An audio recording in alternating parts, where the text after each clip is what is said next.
Cameraman তো আমার হাতের অনেক ধরনের রেসিপি ট্রাই করেছে, আজ ক্যামেরাম্যানের হাতে রেসিপি ট্রাই করব ভেজিটেবিল চপ। আমি সব কিছু তৈরি করে দিয়েছি, ও শুধু জাস্ট ফ্রাই করবে। তো চলো। এটা খুলেও রাখুন। হ্যাঁ,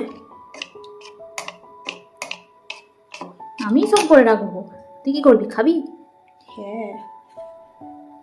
তাতে কর, লেট দে। উপর থেকে এখন তেল দিয়ে দিচ্ছে, এত কিপটে, কম করে তেল দিয়েছে। ভালোই বিজনেস চালাতে পারবেন আপনি।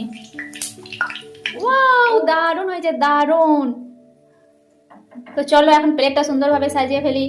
না আমি নয়, মানে আমার ক্যামেরাম্যান সাজাবে, প্রতিদিনই সাজায়। টমেটো সস, লাস্ট টাচে একদম জাদু। তো চলো, জাদু। দারুণ হয়েছে, দারুণ, একদম রেস্টুরেন্টকেও ফেল করে দিবে।